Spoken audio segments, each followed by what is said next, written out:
Greetings, my dear friends. Today, I want to talk about a topic that has fascinated humanity since time immemorial: the concept of the soul, energy, and the afterlife. As we explore this topic, we will touch on the perspectives of science, the Bible, spiritual teachings, and near-death experiences. Let's begin with what science says about energy. As we know, energy cannot be created nor destroyed, but it can be transformed from one form to another. This law of conservation of energy is a fundamental principle of physics. So, what does this mean in the context of the soul or consciousness? It implies that the energy that makes up our consciousness must go somewhere when the physical body dies. But where does it go? According to the theory of relativity proposed by Albert Einstein, energy and mass are equivalent, and they can be converted into each other. This means that even if matter appears to disappear, its energy is still present and conserved.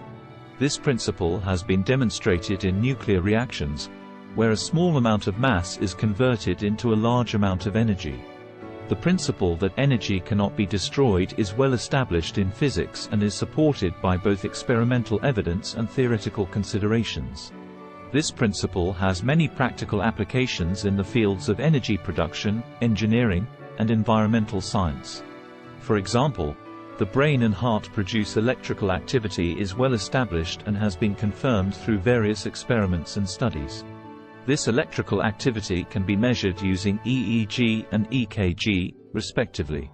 According to the Bible, the soul is the essence of life that comes directly from God. It is the part of us that makes us unique and is responsible for our thoughts, emotions, and will. The Bible teaches that the soul does not die with the body but continues to exist after death. In fact, the Bible talks about heaven, hell, and the resurrection of the dead. It also talks about the judgment day when everyone will be held accountable for their actions on earth. The Bible teaches that after death, the soul will be judged and either go to heaven or hell based on the person's relationship with God. In the New Testament, Jesus teaches that there is a place of eternal punishment for those who reject God, and a place of eternal life for those who follow Him. In Matthew chapter 25 verse 46, Jesus says, "Then they will go away to eternal punishment, but the righteous to eternal life." One text from the Nag Hammadi library that addresses the origin of the human soul is the Apocryphon of John. According to this text, the human soul is a divine spark that is emanated from the ultimate divine being or God. The text describes how the ultimate divine being or God created the first human, Adam, by breathing life into him and giving him a soul. The Apocryphon of John also describes how the human soul is trapped in the material world and can be liberated through knowledge of the divine. It suggests that humans are not purely physical beings but have a spiritual aspect that is connected to the divine. Other texts from the Nag Hammadi library, such as the Gospel of Thomas, also suggest that humans have a divine spark within them and that they can come to know the divine through self-knowledge and understanding. Now, let's delve into what spiritual teachings have to say about the afterlife.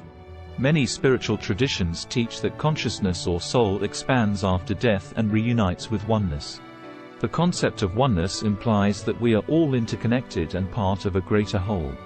In other words, we are not separate entities but part of a universal consciousness or God.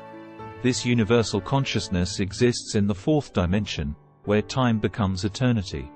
Therefore, when we die, we move beyond the constraints of time and space and merge with the universal consciousness.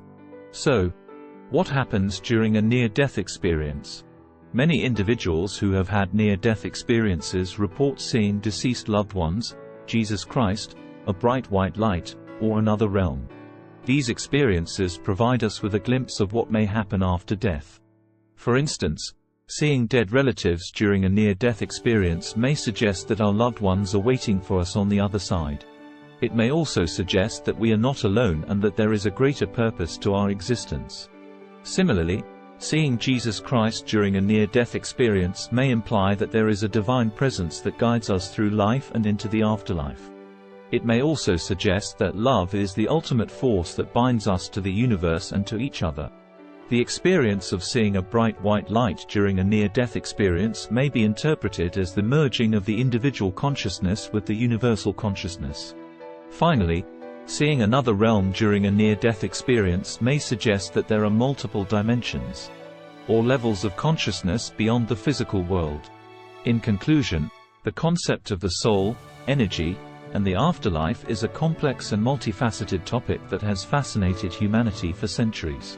While science, the Bible, and spiritual teachings may provide us with different perspectives, they all converge on the idea that consciousness or soul is an integral part of our existence that continues beyond death.